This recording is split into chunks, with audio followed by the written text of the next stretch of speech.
Hi everyone and welcome. Today I'll be talking a bit about a unreleased mod called Project Kamiyama. This will be a massive mod collection that's not due to release until about Q3 2025, and within this mod collection will be a custom map, custom armor sets, custom structures, custom bosses, and of course custom creatures, alongside some extra goodies such as a custom quest system and more. Now, quick little disclaimer, first of all, yes, it's premium.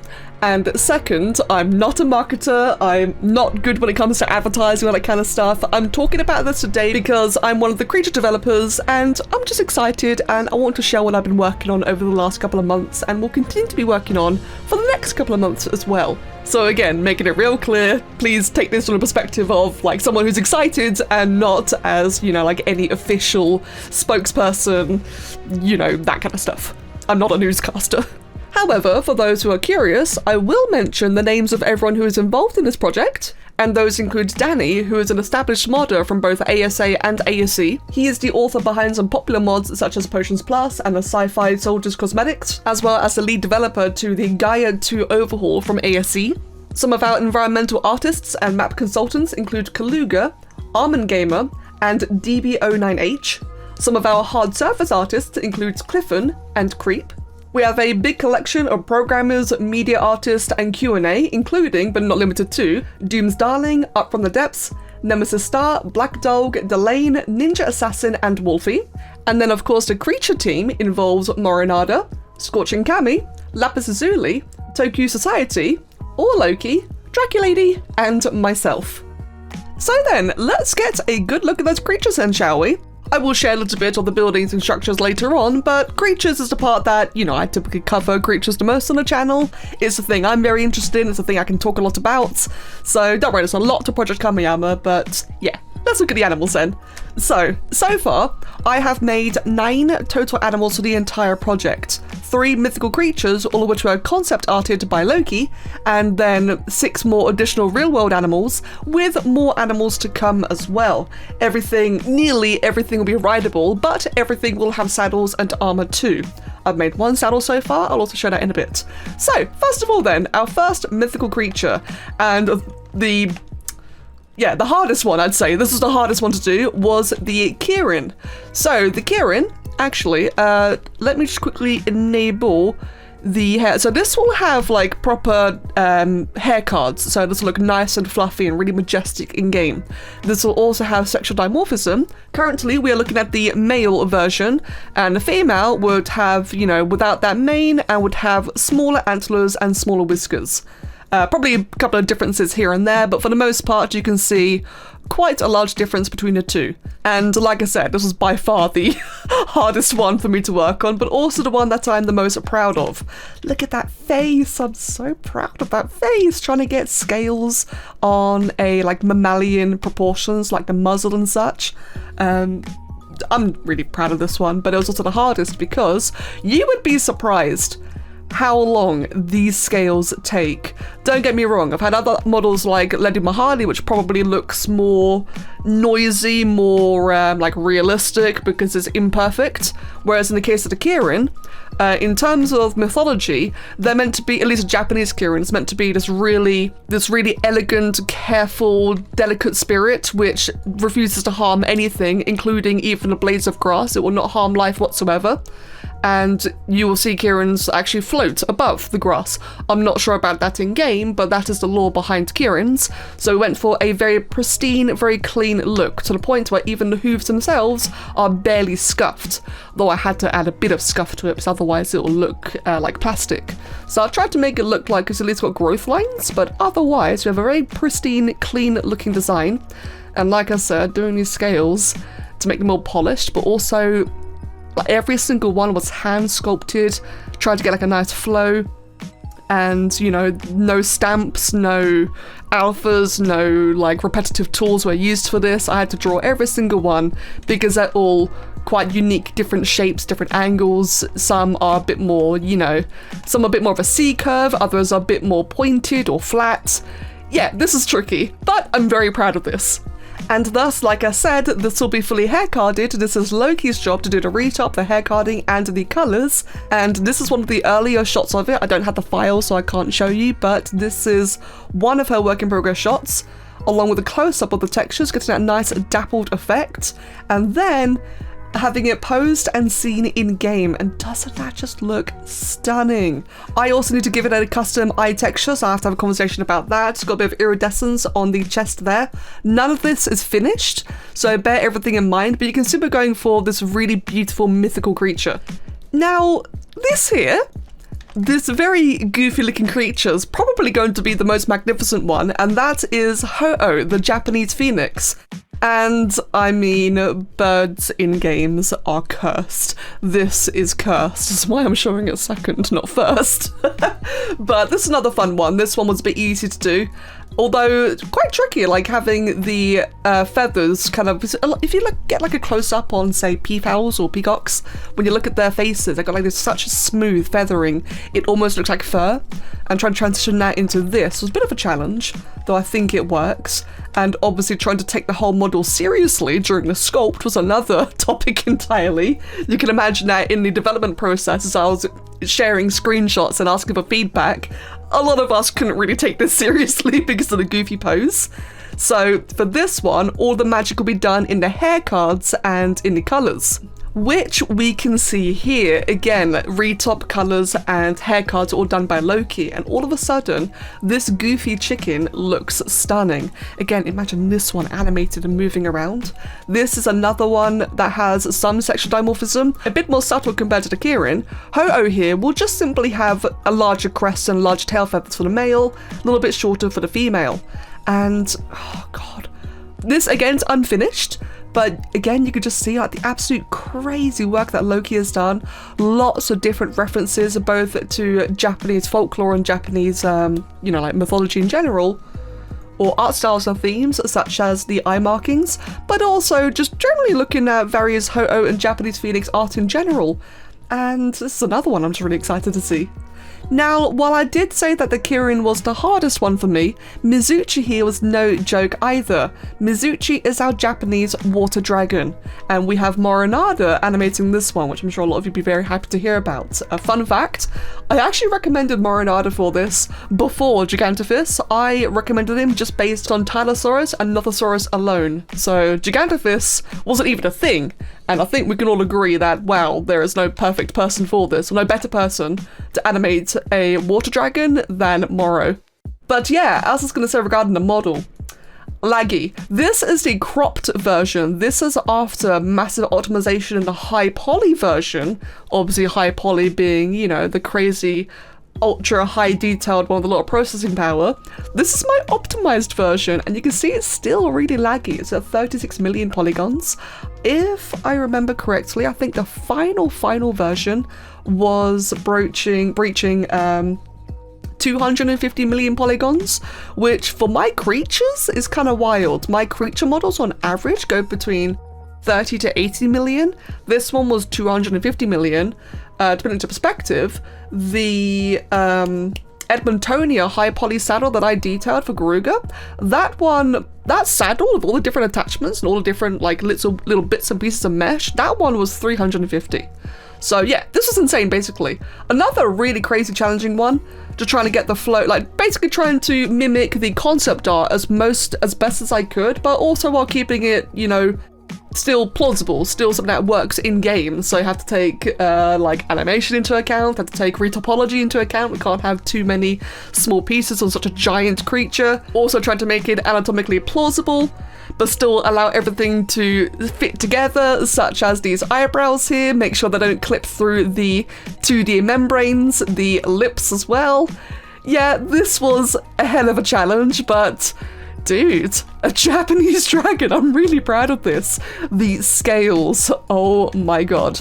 So you can see that this time I did use a repeating mesh, I made a couple of scales individually, then tried to repeat the pattern as much as I could to make sure they have flow. These bits here are my favorite, the way they transition into the legs.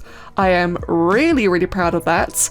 But unlike the KIRIN, where every single scale was individually drawn, at least in this case, every single one is individually placed. So it was a little bit quicker, but still kind of difficult. Again, like I said, when taking all this flow and how it conforms, like all the smaller bits around the edges, the bigger ones around like the muscles. And then of course it is Loki's job to do the retop, the hair cards, or in this case the membranes and the textures. So again, heavy work in progress. This is very, very heavy, but you can see it's already got a good start on this so far, just plotting out the patterning. Like this is one pattern that she suggested. Here's another one. I can't remember what we're going with just yet. We're working on so many creatures at the same time and all with deadlines as well. So it's kind of hard to decide immediately what to go for. Here's one of her more recent ones actually. So you can see here how the membranes, the frills, will actually have like a texture to it. They won't be these block colors. That's just for the sake of demonstration and, you know, part of the creative process.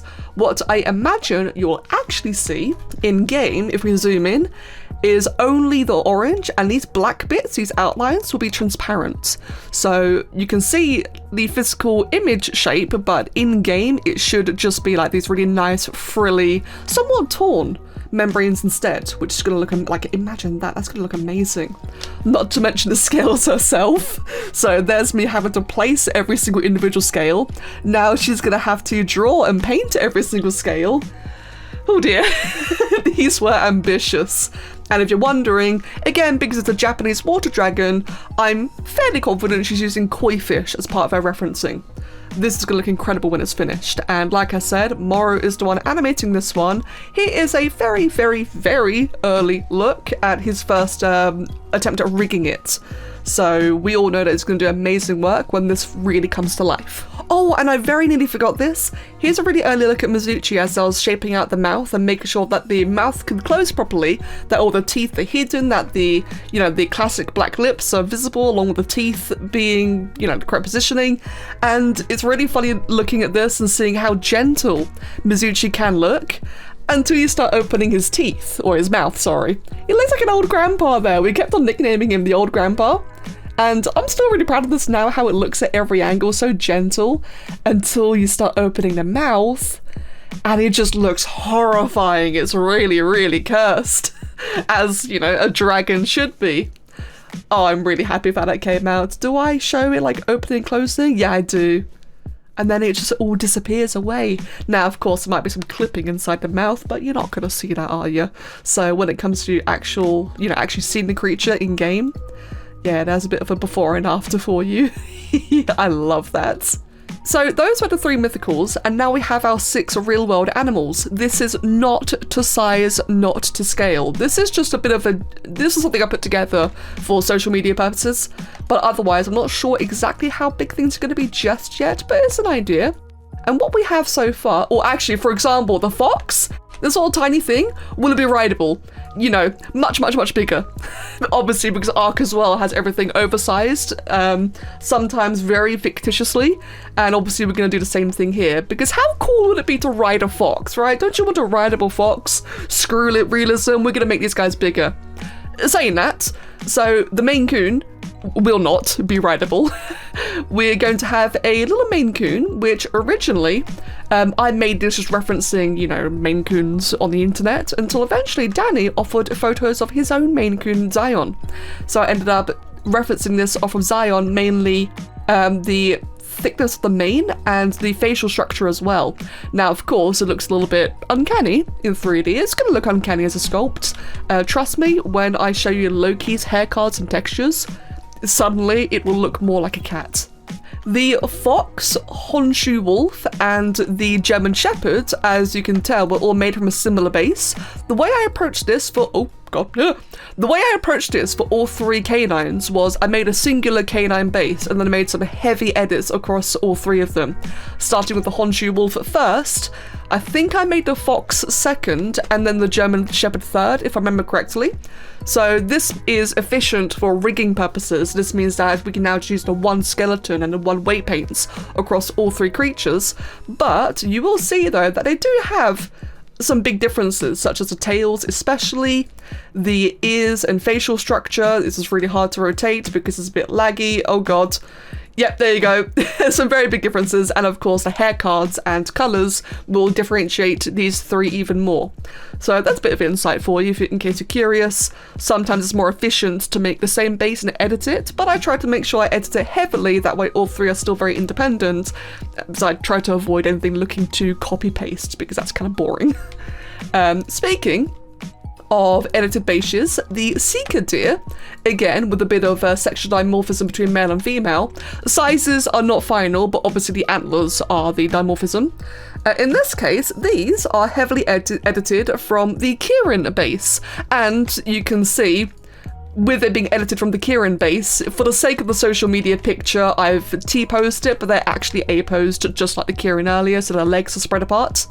But otherwise, yep, another case where I've tried to severely edit it to fit the creature, but it's efficient and we can now use the KIRIN rig and skeleton to fit these guys as well.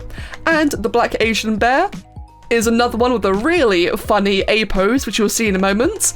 Fun fact, bear anatomy is crazy, because these guys are just wild. It's my first time making a bear of any type since it's based on the Black Asian Bear, which has these hilariously adorable giant ears, and it's a really funny, awesome, big, like, collar, if you will. But it was tricky trying to make this feel not just fat, but, you know, big and muscular. But of course, bears are very big creatures. Those paws as well, the claws, this is a good bit of fun. And again, I just want to reiterate that for a lot of these guys, they may look a bit uncanny. Some of them may look a bit too thin, because, again, you know, lack of hair cards. I need to take hair cards into account and make creatures just a little bit thinner, because otherwise, if I were to sculpt these with the same mass as a fluffy creature, and then you add the hair cards on top, they're gonna look comically poofy. So this is my process with some gentle emphasis on certain areas, such as the back of the jaw, just to have a bit more surface area for the hair cards to sit on. And then followed by the actual result. So again, not finished, but you can see Loki's made some massive headway on all of their designs. Again, not to scale. The fox, for example, will be much larger. I mentioned about the Maine Coon, doesn't that look so much better? I'll get close up with that in a moment. But yeah, so you can see all the different variants here now. Some different angles of all the various textures, patterns. So now all of the canines will look quite different from one another, really recognizable when they're running around in-game. The Seeker deer now look nothing like the KIRIN, which I'm quite happy with, because again, we don't want things to look copy-pasted, but we have to be efficient, you know, for time purposes, deadlines, budget.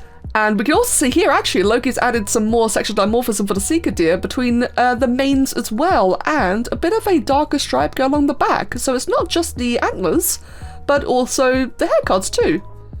Big white belly or white chest there, where it's a lot darker here, which looks really nice. And of course the bear. And like I said, we had another good laugh about the A pose of the bear among the team.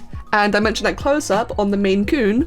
I won't show the photo of Danny's cat because I'd assume that's private, but believe me when I say that this is a really good interpretation of his beautiful Maine Coon. And doesn't that just now look much more cat-like when compared to this model down here? It is a challenge trying to avoid... It's a challenge trying to find that right balance of making the animal's facial structure correctly, but still keeping in mind that upcoming poofiness of the hair cards, and I feel like I've done quite a good job of it, and Loki has obviously done an amazing job complementing it, adding that transition from the smooth face, into the hair cards, and obviously the patterns will show through and everything as well. I think the Maine Coon's probably going to be my favourite one so far. It's got so much character of like just the general poofiness everywhere. And thus here we have currently our only saddle so far, but you can see the kind of direction we're going to go with for these saddles. Now, first of all, I know some of you are probably thinking, oh my god, that is too big, this poor fox. Don't worry, this is about the size that we're roughly looking at. Again, very upscaled, but also that the entire cushioning for the saddle is definitely more luxury, definitely more based on appearances. The player's arse isn't going to cover that entire saddle. It's more like just, you know, this little area here. It's just meant to look like a very nice, large, spacious, comfy throne, as opposed to the entirety of the seat. So again, very rough. This is also a challenge because I had to take haircards into account, which I didn't at first. Originally, I skin wrapped the saddle or confined it to the forms of the fox, forgetting that haircards are a thing. So again, work in progress. The model was done, but Loki will have to do a bit of work in not just retopping the saddle, but also trimming some of the haircards to make it look like the saddle is kind of snugly but not too tightly attached to the fox. And otherwise, the whole concept for the saddle, the design, was done by Draculady. And this is awesome. We've like really got in for like a very nice Japanese theme here. Lots of things I've never done before when it comes to like various bits and pieces. Some of it's going to look a little bit off here, just again due to the fact that it's a untextured model. There'll be haircards, there'll be a retop, things like actual color textures will make the cloth here, the tassels and such, really look better overall. Got a bunch of bells and such. And probably my favorite part of this entire saddle so far is this bag. I am just really, really proud of this bag. All those little patterns there were all hand-drawn by me, inspired by Draki's concept art, of course. She did her own little doodles and I redid the doodles manually. And I just really, really like how this little bag came out. This has got me wanting to make satchels in general. Now, like I said, this is the only saddle so far, so I don't have any others to show you yet, but this is the direction we're going with, something just very big and extravagant. Since again, this is going to be a premium mod collection, so we damn well want to make sure that it's worth the money. And to reiterate earlier, we do plan for every single creature, the 6 mammals and the 3 mythical creatures, to all be armoured in some way or another, nearly everything saddled except for the Maine Coon and the German Shepherd. These still be the non-ridables, so really we should make the fox a lot bigger, but the German Shepherd will not be rideable. So yeah, those two instead, the Shepherd and the Maine Coon, they'll be armoured instead. So they'll be protected and have this cool looking get-up, but not rideable. Like I said earlier, this video will be mostly focused on the creatures because 1, that's what we typically look at on the channel, it's the thing I enjoy looking at the most, and 2, it's the thing I can talk about the most. So while it's mostly covering the creatures, I do also just want to tease a couple of the other things that are coming with Kamiyama. I won't be able to go into these with as much detail, but I can still show them. And first of all, that includes the custom building structures. So first of all here we have our bamboo forest set, and this will be the thatch equivalent. And then here we have the textured version so far. Both of these of course are not finished, so anything is subject to change. But this is our thatch equivalent, which also includes some really beautiful paintings, which I think is a really lovely touch. And of course the GAIA Studios logo. For our wooden tier, we have the Rural Hokkaido set, of which is name I'm probably butchering, I'm sorry. But this is the wooden tier set. And then this here is the textured version, which I think is absolutely stunning. Something I've noticed a lot in both ARK and a lot of similar games and mods as well is that wood can often look very bland, very generic. Whereas here, I think Creeper's done an amazing job to making the wood look very rich. And especially going the extra mile with all these lovely patterns and adornments, I think just adds that extra bit of flavour. Again, nothing's complete, so subject to change. Our stone tier equivalent will be the traditional Kyoto set here. And here is the current textures for this as well. This set probably being the more iconic, I would imagine. And another detail I just really adore is all these gold textures as well, which just again adds so much. And the little emblems on the roofing parts here. Can you even see a bit of an example of it actually, you know, as part of a building set? The metal tier equivalent will be the Buddhist temple set. Now the textured one here, just like everything else, is unfinished. We do want to polish this one a little bit more because Buddhist temples tend to be very pristine quality. And although ARK is very rustic, everything in ARK has that kind of dingy, beaten theme. We do want the Buddhist temple set here just to be a little bit more polished by compared to the rest. Plus, with it being a metal tier, it kind of makes more sense as well, doesn't it? But again, really gorgeous work, especially that little dragon there on the pillar, and again, more of these gorgeous gold markings across the walls. And then for our tech tier equivalent, we have Neon Tokyo. And here it is textured, and I can only assume with the missives, so most likely it's going to glow as well, just like regular tech structures. All of these buildings were all designed, modelled, and textured by Creep. Now, Creep isn't just making the structures, she is making the outfit armor pieces as well. Here we have the Samurai armor set, the Armor Noble set, which I have to say, very curious to see how the dress is going to work in-game as it drapes across the floor. The Geisha, I can never say this word, I'm so sorry. The Geisha armor set, which is beautiful, and again, really looking forward to these little ornament pieces to see that in-game. The Shinobi armor set, and the Swordsmith armor set. So I'm not entirely sure if any of these will have any sort of benefit, if they'll be custom cosmetics or actual armor sets like hide, cloth, flak, etc. I'm not sure if it will have any like stats alongside them. I'm not sure how exactly this will be executed, but you can at least guarantee there'll be beautiful quality models. And hey, if you're into roleplay, I imagine this will have some really good uses there as well. And then, of course, we have the Kamiyama Map itself. So this is all actually based on a real world region in Japan called Kamiyama. I personally couldn't tell you anything about it. I'm not sure if this is accurate to that, but definitely in theme and in respect to that real region. But of course being imagined for an ARK map. I also couldn't tell you how big it is, just again because this is outside of my expertise. That's why I talk about the creatures more than anything else. But you can see the 3 obelisks to help portray a sense of size and scale. This is another shot of it here in the dev kit. And another angle, so yeah, you can really get a sense of scale here. It's gonna be a nice big map, nice big ocean area. So some maps I find could either do the ocean, like either not do it justice at all or make it too large and overpowering. I feel like Kamiyama here is gonna have a really nice balance where it's a good amount of ocean all around in the middle, but the biomes themselves are going to be nice and large. This is one really beautiful shot of the red obelisk amongst just the clouds, mountains and everything. And this is my favourite screenshot so far of the map. This is a close-up of the region of the bamboo forest, and I don't think bamboo forest has ever been done in ARK before. I know that there are some, some of the island flavoured maps where they have like those canes or bamboo shoots, I'm not exactly sure, but not an actual biome. Here we'll have a bamboo biome, which is awesome because I feel like it kind of shakes up a little bit the general, forest, grasslands, plains, etc. It'll be nice to see something new for a change. And the final thing I want to mention just for now is also the custom bosses. These are all creatures that I need to start modelling very, very soon actually, once I get the saddles done. We'll be introducing 4 custom bosses. I'm not sure if it'll be on launch or slightly after, but again, I'll be making these quite soon. All of these will be based on Japanese yokai, so actual mythology and recognizable characters. This one here is Shachihoko, I think. I'm awful with these names, I'm so sorry. But they have the appearance of a large fish and a head of a tiger. We also have a Byakko, the celestial white tiger. This is just a random Google image. Don't worry, we concept our art in-house. We're not using AI, I promise you that. But this is just a random image off of Google. Just say, hey, it's a big, crazy looking white tiger. Again, it's all going to be custom and in-house made.